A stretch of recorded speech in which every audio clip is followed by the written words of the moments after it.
Ladies and mostly gentlemen, today we're going to talk about subraces. Yes, subraces.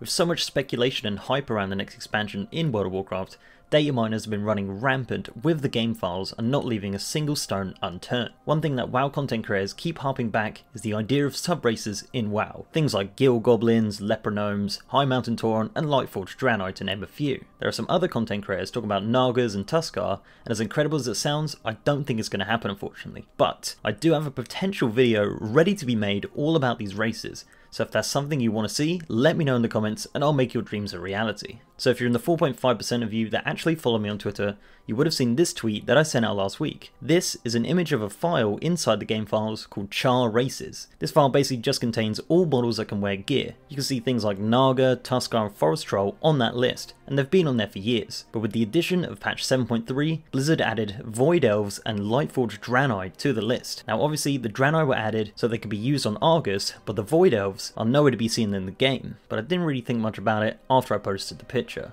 So now flash forward a couple of days, and the guys over at BlizzPlanet are none other than Ian Bates, aka the Wildhammer fact checker, aka the red shirt guy, posted an article talking about the same file that I posted and a gleaming part of it that I had actually missed. In basic terms, these races here don't have data for character create screen, but these ones here do, which is even featured in my picture I posted and I missed it, but that's okay. Do you know what that means? It means when there's a will, there's a way to see these models. So let's probably break the TOS of the game and see what these models look like in game and what sort of recustomization options we'll be getting when Blizzard decides to pull the trigger on these subraces. So first up, we're going to look at the Nightborn Elves. These elves were highborn elves that sealed themselves off during the War of the Ancients, protecting themselves from a blast of the Great Sundering. Removed from the rest of civilization, the Nightborn grew increasingly reliant on magical powers of the Nightwell, which greatly altered their appearance. They had a prominent role in the Legion's story, with the city of Suramar being the main hub for endgame questing and story. The model for the Nightborn actually uses the exact same skeleton as the Night Elves, as you can see that the animations are identical to them. So when creating one in game, you can see that the background used is the same as the Blood Elves, but the character model is clearly a Night Elf, but without the skin colour. Weirdly enough, the model they've gone with is much larger than the original Night Elf, and it actually stretches out the top of the screen. There also isn't any recustomization options as of yet, so we're just stuck with the textureless Nightborn for now. When logging in, it seems like you're just playing a Night Elf with no skin. There isn't really much more to say about this model unfortunately, although it does get me giddy seeing Nightborn Mage in the bottom right of my screen when hovering over my character. And also, they have the Nightborn listed as a Horde race, so if they did decide to go with this choice, do you know if there's any lore reason for it?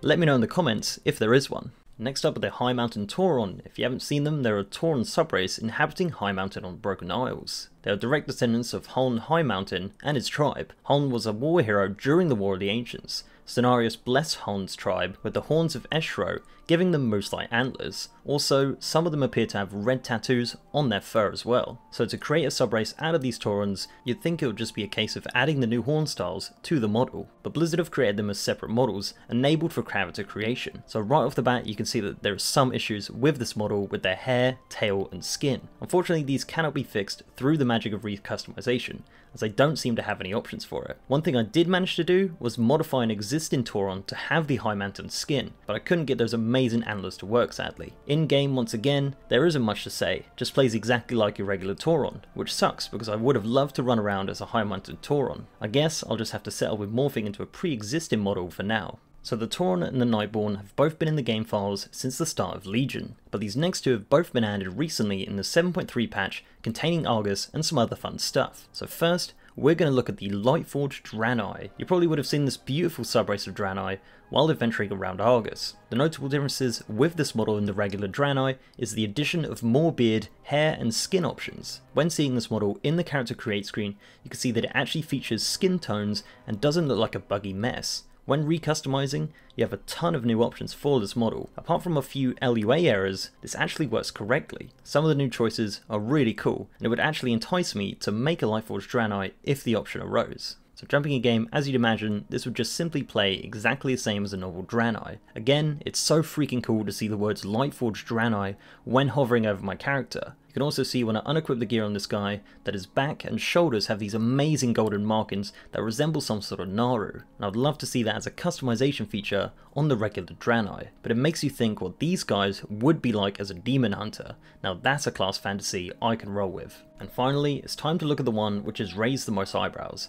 as the other 3 models have been used on NPCs in game, but this one hasn't. I'm talking of course about the Void Elf model. This idea of a Void Elf obviously came from Ilaria Windrunner, who possesses the powers of the Void and uses them throughout patch 7.3. A lot of speculation has gone into the idea of a Void Elf as being some sort of elf subrace that was trained by her, but then that raises questions about classes and all other sorts of things, so let's just cut the crap and I'll give you what you want. Let's take a look at the model. So this is it. Yep.